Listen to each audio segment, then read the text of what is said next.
Welcome back, everybody, for another deep dive. Yeah. Today, we are going to be looking at something that's really kind of a hot topic these days, and that is public education. Yeah. Specifically, some of the claims of radicalism and Marxism Yeah. that are supposedly, taking over the system, and how that's actually impacting the policies that affect students with disabilities. Yeah, it's very interesting to see how these accusations are now being used to completely try and reshape the whole landscape of public education. Yeah. It's a power play, and it has some, potentially huge consequences. Yeah, and to really kind of break this down, we are looking at an article by Jaime Hoerricks, PhD, and it's titled Radicals, Zealots, and Marxists, the Far-Right War on Public Education and the Demonization of Care. And Hoerricks poses this really interesting question in the article, and it is, when did advocating for the well-being of all children, particularly those who are disabled or from marginalized communities, become labeled as radical or Marxist? It's such a powerful question because it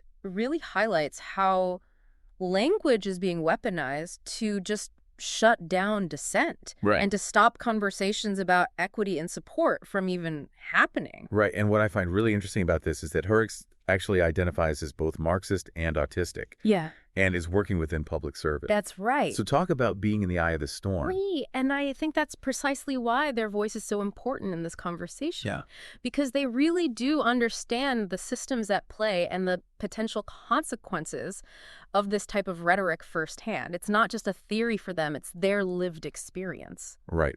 Okay, so let's unpack this a little bit. Okay. The article starts out kind of taking us back to Trump's campaign promise to close the Department of Education, claiming it was overrun by, you guessed it, radicals, zealots, and Marxists. Yep. And then came the appointment of Elizabeth McMahon as the head of the DOE. Right.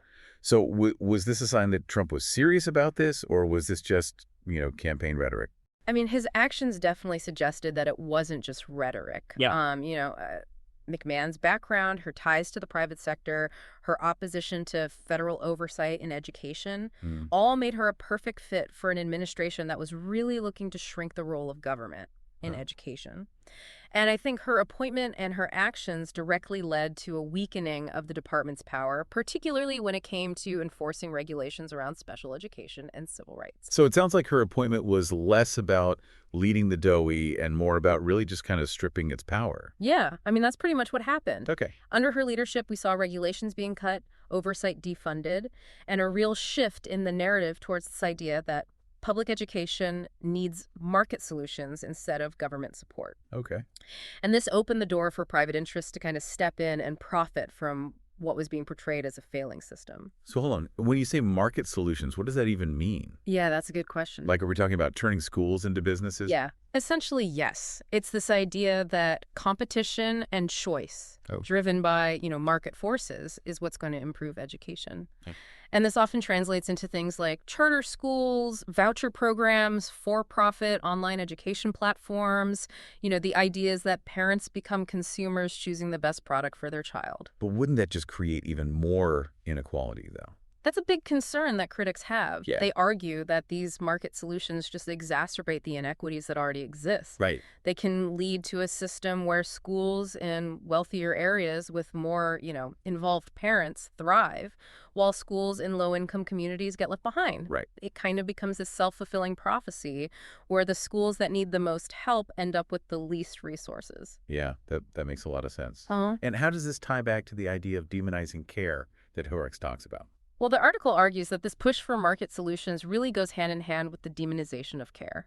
By framing those who advocate for the needs of marginalized students as, radicals or zealots, right, it becomes easier to justify cutting programs and services that are then seen as unnecessary or burdensome. So instead of seeing these as essential supports, they're portraying them as obstacles to efficiency and choice. Right. It's almost like they're trying to make people feel bad or guilty or afraid to even ask for the help that their kids need. Exactly. And that's where the real damage is done. It creates this chilling effect where people are afraid to speak up for fear of being, labeled or ostracized. So let's get a little bit deeper into this whole idea of demonizing care. Okay. Hoerricks uses the Individuals with Disabilities Education Act, or IDEA, as a prime example of this. And I think most of our listeners probably understand what IDEA is, the federal law guaranteeing students with disabilities the right to a free and appropriate public education, or FAT. Right. But what's happening to idea under this wave of rhetoric? So it's not that they're like openly attacking idea itself. It's more that they are going after the mechanisms that make it work. Okay. So for example, the due process procedures within IDEA. Right. These are the legal avenues families can use to challenge school districts when they're not fulfilling their obligations. So it's the way parents can actually hold the system accountable. Exactly. And make sure that their kids are getting the support that they need. And it is working as intended. Right.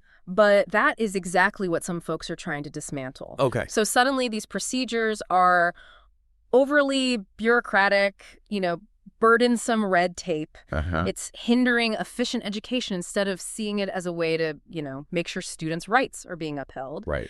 And then they turn around and they label the advocates who are helping these families navigate this complex system as zealots, trying to manipulate the system for their own gain. So it's like they're trying to turn parents against the very people who are fighting for their children's rights. It's wild. Yeah. But what I think is really fascinating is that the article takes this whole zealot label and turns it on its head. Yeah. Hoerricks asks this really kind of provocative question. What's truly more dangerous, a Marxist in public service? Yeah. Or the absence of people who are actually willing to speak truth to power? That's such a brilliant way to reframe this whole conversation. Right. It challenges us to really think critically about, who we are labeling as dangerous and why is it really radical to want every child to have access to a good education? Right. Is it really extremist to fight for the rights of those who are most vulnerable? It really makes you think, doesn't it? It does. If advocating for the well-being of all children is seen as some kind of a threat, then what does that say about us as a society? Yeah. And we're going to delve deeper into this question and Hoerricks' personal story in part 2 of this deep dive. It's a conversation you won't want to miss, so stay tuned. Stay with us. Welcome back, everybody. We're continuing our conversation about the increasingly, kind of heated rhetoric around public education. Yeah. And we were talking before the break about how terms like Marxist and zealot are being used to silence anyone who's really advocating for, more inclusive and supportive schools. Right. But how does that actually play out, like, in the real world? Yeah. Can you give us some specific examples of what that looks like? Absolutely. I mean, we can stick with IDEA, Okay. the Individuals with Disabilities Education Act, Right. which, is meant to guarantee that students with disabilities receive a free, appropriate public education, or AFAP. And as Hoerricks points out, it's the very mechanisms that protect these rights that are coming under fire. Yeah, we were talking about due process procedures before the break. Right. And, those seem really essential. Like, those are the tools that allow parents to challenge school districts when they believe that, their child's rights under IDEA are being violated. Yeah. It's kind of like a safety net to make sure that schools are actually providing those promised services and support. Exactly. And it is working as intended. Right. But that is precisely what some folks are trying to dismantle. Well, So suddenly these procedures are overly bureaucratic. It's burdensome red tape. It's hindering efficient education instead of seeing it as a way to, make sure students' rights are actually being upheld. yeah. And then they turn around and label the advocates who are helping these families navigate this complex system as zealots. Right.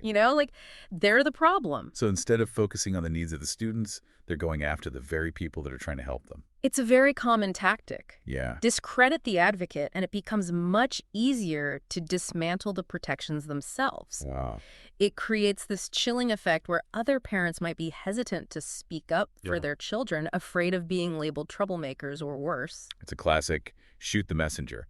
Let's talk about, another aspect of this agenda. Sure. Which is how this rhetoric is being used to push for the privatization of education.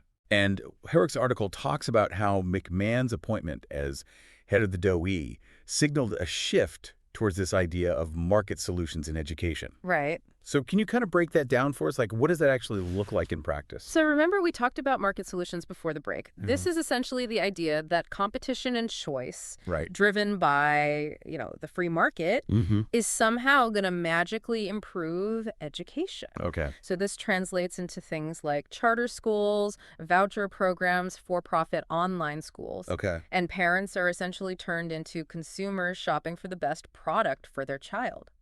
But isn't education a fundamental right, not a product to be bought and sold? Well, that's the crux of the argument against these so-called market solutions. Okay. Critics point out that, education isn't a typical market. Students and their families aren't just consumers making rational choices. Right.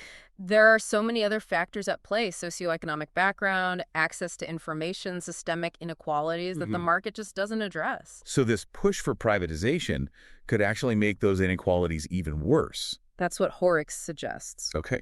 If schools are competing for students and for funding, Yeah. then the schools in wealthier areas with more involved parents are likely to thrive, while schools in low-income communities struggle to even attract resources and keep up. Right. So it creates this system of winners and losers, Yeah. where the schools that need the most help end up with the least. Exactly. How does this tie back into the idea of demonizing care that we were talking about earlier? Well, it's all connected. Right. By framing those who advocate for more funding for, struggling schools or more support for students with special needs as radical or out of touch, Yeah. it becomes easier to justify those cuts to public education. So it's not just about diverting funds to private schools. Right.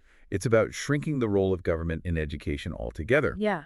And what I think is so concerning is that this isn't just about budgets and efficiency. Right. It's also about control, right?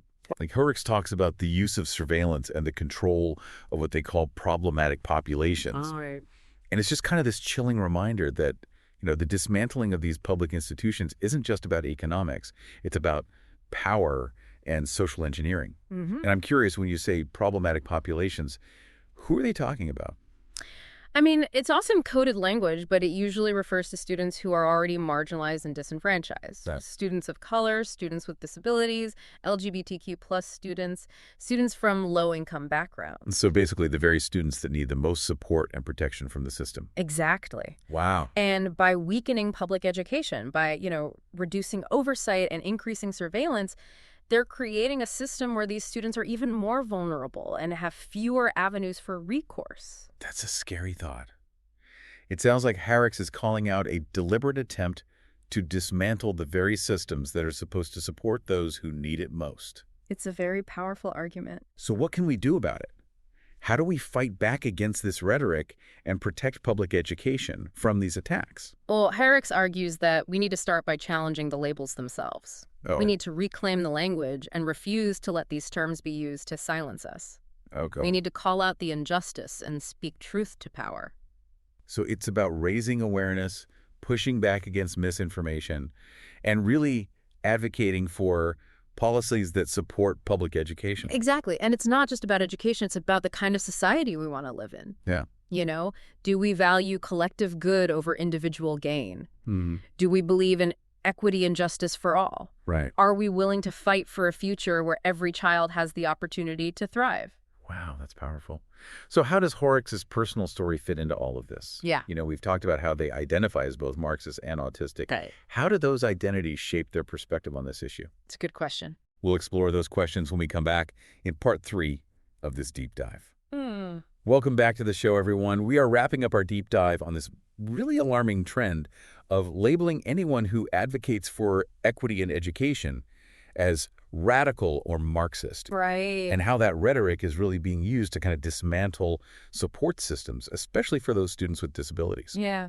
It's, it's really about power at the end of the day. Yeah. Like, who gets to decide what's normal and acceptable and who gets silenced? Yeah, and that's where I think Jaime Hoerricks' personal story becomes so important. Right. Because remember, they are openly Marxist and transgender, Yeah. which in this current climate already makes them a target. Absolutely. And they also identify as autistic. Yeah. And they really see that as a strength when it comes to understanding these systems, not a weakness. Right. And Hoerricks talks about how, their autistic brain is this gift that lets them see patterns and connect dots that maybe other people miss. They're able to critique systems in a way that neurotypical people might not be able to. Yeah. And also their lived experiences as a transgender person Right. give them this unique understanding of what it means to be marginalized and targeted by those in power. So their personal story just adds like this whole other layer of depth to their analysis. Oh, absolutely. They're not just some academic observer. Right. They're deeply invested in this fight because it's personal. Yeah. It impacts their life and the lives of people like them. Yeah. And they're not afraid to be vulnerable either. Yeah, and they talk about the fear and anxiety that comes with being openly Marxist and trans in Yeah. this political climate. Right. But they also talk about the importance of speaking out, Yeah. even when it's hard, even when it feels dangerous. It takes a lot of courage to do that. It does. And it's a powerful message for all of us. Hoerricks is essentially saying, don't be afraid to be labeled. Right. Don't let them silence you. Yeah. Your voice matters, and the truth matters. Yeah. Your voice matters. And it's not just about awareness either. No. They're calling for action. Yeah, they want us to be radically kind, radically compassionate, and radically committed to building a better world. So what do you think they mean by that? I mean, I think it's about more than just words, right? Yeah. It's about showing up. It's about speaking out. It's about fighting back against injustice in all its forms. Yeah. It's about standing in solidarity with those who are marginalized and demanding a system that works for everyone, not just the privileged few. Yeah, it's about putting those values into practice, Right. not just talking about them. Exactly. It's about challenging those who use this harmful language, Yes. calling out injustice when we see it and refusing to be silenced. And it's about supporting organizations Yeah. and individuals who are working to protect public education Right. and advocate for the rights of all students. And it's about recognizing that this fight is so much bigger than just education. Right. It really is about the soul of our society, isn't it? Yeah, it is. What kind of world do we want to live in? Yeah. What kind of future do we want to create for our children? It's about choosing hope over fear, compassion over cruelty, and justice over apathy. Powerful stuff. I think that's a perfect place to end our deep dive today. Yeah. We've covered a lot of ground, Yeah. and it can feel, really overwhelming at times. Yeah. But, Hoerricks' story and their message of radical compassion reminds us that we're not alone in this fight. Right. And remember, even small acts of resistance can make a difference. Yes. Speak up, challenge the status quo, and never underestimate the power of your voice. That's right. Well, thank you for joining us for this deep dive. If you want to learn more about Jaime Hoerricks and their work, we'll be sure to include links in the show notes. Yeah, definitely check it out. Until next time, stay curious, stay engaged, and stay hopeful.